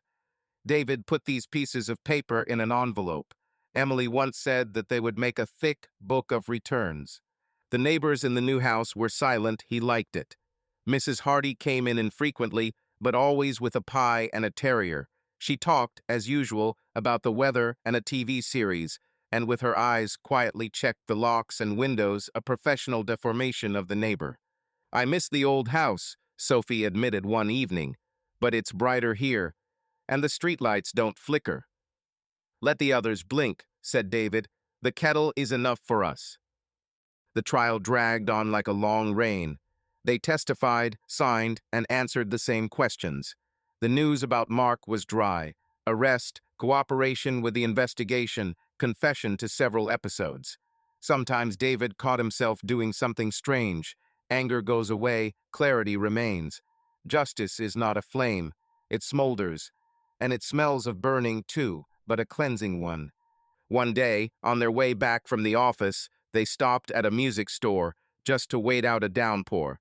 Sophie was touching the keys of the synthesizer, quoting the sounds as if she were choosing colors. There was a small child's violin hanging on the wall. "Shall we take it?" Sophie asked, not taking her eyes off him. "The real thing, because in my drawings people are always holding it, and I don't even know what it sounds like up close." David met Emily's gaze. She smiled, a little guiltily, but genuinely. "Let's rent it," she said, "so we can listen." They went out into the rain that had stopped, carrying the case. At home, Sophie pulled the bow across the strings, and the sound was thin and slightly false like everything alive at the very beginning. But it was theirs, and that was more important. In the evening, they attached the first magnet to the refrigerator, a small wooden house, fresh as a construction set piece. Underneath, it was a list of house rules. Speak immediately. Check the facts. Take care of each other. The word violin now only refers to music. "Can we add a fifth?" Sophie asked, holding the case with both hands. "We can have breakfast together, at least on weekends." "You can," said David, "and that's point number 0. Little by little, their little things moved into the new apartment. Framed photos, without smoky backgrounds, books with signatures on the papers, Sophie's drawings. The insurance payment was coming, as expected, slowly and with tables. For the first time in his life, David honestly cursed his colleagues in the shop, and then silently filled out another form and was proud of himself for the fact that the curse had petered out before the letter began. One day, while sorting boxes, he felt a thin scar on his wrist from that warehouse. He ran his finger over it, and the skin hardened but did not disappear. He caught Emily's eye, and she saw the same scar. "This will stay," she said. "Yes," he agreed, "and that's normal." They stood by the open window. Below, a boy was kicking a ball. The maples were rustling. Somewhere, people were laughing, calmly and boredly. David put his arm around Emily's shoulders, carefully, like someone picking up a new cup that you trust, but are still afraid to drop. She put her palm on his chest, where his heart was already making its usual, not unnecessary beats. "I'm not asking for how it was," she said quietly. "I'm asking for how it is." "I can do it as is," he replied, "with a check of the load-bearing parts and an evacuation plan." She smiled through her tears. "It sounds like love in your language." He smiled too, and perhaps for the first time, this word did not cut him from within. The last scene of the day was simple. In the kitchen, a kettle, 2 mugs, a third, smaller one. On the table, Sophie's notebook with crooked notes. Next to it, a magnet house and a list of rules. The cat stretched, jumped onto the windowsill, and stared into the darkness, where no lantern was blinking. "We'll hang the shelf tomorrow," David said.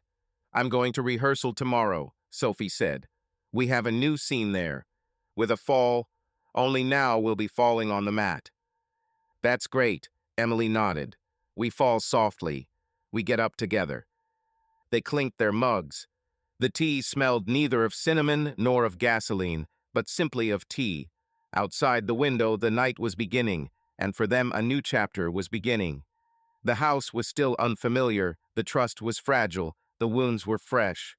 But the doorway no longer felt cold, and it seemed that, for the first time in a long time, the word together sounded not like a promise, but like a fact. Subscribe to our channel so that your love doesn't cheat on you, and go ahead and listen to the next story, because this story is nothing compared to the next one. If you're under 18, don't even think click to the next one.